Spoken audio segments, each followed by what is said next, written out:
Saudara-saudari pencinta renungan harian Katolik Maria Bunda Karmel. Saat melintas di jalan dengan kendaraan bermotor yang kebetulan jalannya bersisian dengan jalur busway, tidak jarang kita melihat beberapa pengendara, baik sepeda motor atau kendaraan roda 4, masuk dalam jalur busway. Demikian juga kita sering saksikan beberapa sepeda motor melawan arus kendaraan hanya karena untuk mempersingkat waktu dan jarak.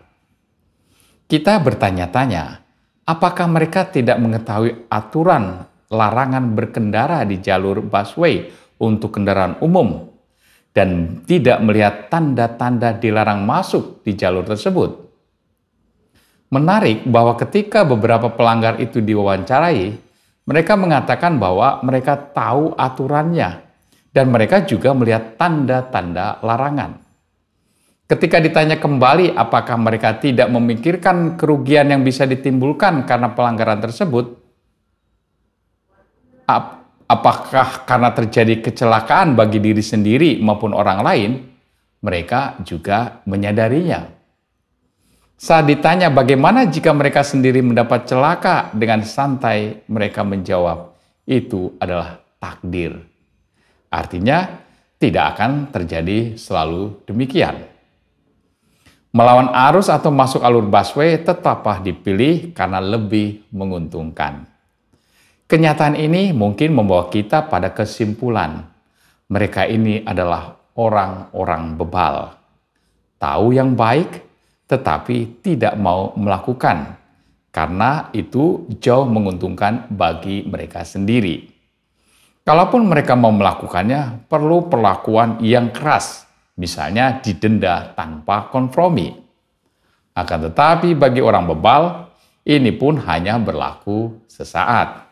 Tindakan pelanggaran akan kembali dilakukan saat keadaan sudah memungkinkan kembali.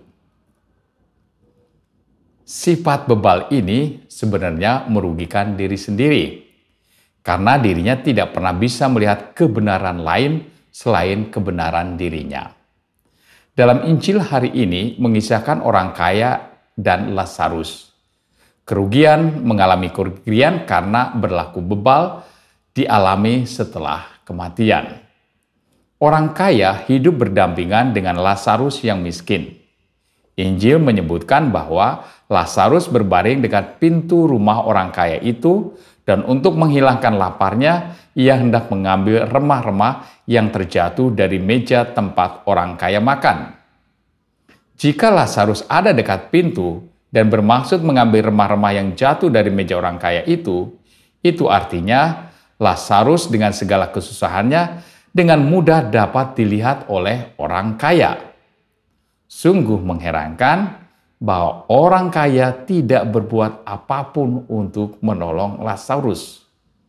Mungkin hatinya telah mati terhadap penderitaan orang lain, sehingga tidak lagi dapat merasakan kesulitan orang lain, atau sudah tidak bisa mengingat-ingat perintah Allah untuk membantu orang miskin atau yang sedang mengalami kesulitan, sebagaimana sering diperintahkan Allah lewat Nabi Musa atau nabi-nabi lainnya. Yang ada dalam hidupnya adalah menikmati keberuntungan. Ia tidak mau berbagi dengan yang lain. Ia seharusnya menyadari bahwa dirinya dan Lazarus adalah saudara, yakni sama-sama anak Abraham. Kenyataan ini tidak pernah disadari, bahkan saat dirinya mengalami kesulitan. Saat mengalami kesulitan, ia tetap menganggap Lazarus sebagai orang miskin yang pantas untuk diperintah. Ketika ia melihat Lazarus duduk di pangkuan Abraham, sementara dirinya kesakitan dalam menyala api, ia berteriak meminta kepada Abraham agar Lazarus mencelupkan ujung jarinya ke dalam air dan menyejukkan lidahnya. Ia tetap mencari keuntungan bagi dirinya dengan memerintah orang lain. Ketika keinginannya tidak terpenuhi, ia meminta Abraham agar meminta Lazarus pergi ke rumah ayahnya, agar Lazarus memperingatkan 5 saudaranya yang lain yang masih hidup. Jika kita perhatikan dengan baik, dalam keadaan yang penuh penderitaan sekalipun, ia tetap memandang Lazarus sebagai orang suruhan yang pantas diperintah. Ia tetap menganggap dirinya lebih dari Lazarus. Abraham pun mengatakan, ada pada mereka kesaksian Musa dan para nabi. Baiklah mereka mendengarkan kesaksian itu. Jika mereka tidak mendengarkan kesaksian Musa dan para nabi, mereka tidak juga akan mau diyakinkan sekalipun oleh seorang yang bangkit dari antara orang mati. Orang bebal tetaplah akan bebal, meskipun telah melihat mujizat yang luar biasa, yakni kebangkitan orang mati. Mujizat tetap tidak menggoyahkannya, karena itu tidak menguntungkan dirinya. Apalagi jika orang yang bangkit itu meminta untuk berbagi dengan sesama saudara. Tentu kita semua tidak ingin menjadi orang bebal. Tetapi belajar dari pengalaman orang kaya dan Lazarus, kita semua punya kemungkinan untuk menjadi bebal. Sama seperti orang kaya yang menutup hatinya terhadap jeritan belas kasih yang timbul dari hati saat melihat Lazarus kelaparan, dan menutup akal budi terhadap ajaran-ajaran yang diberikan Allah lewat kitab suci, kita pun bisa menjadi orang bebal. Orang yang hanya melihat keuntungan diri sendiri tanpa mau melihat orang lain sebagai saudara yang membutuhkan.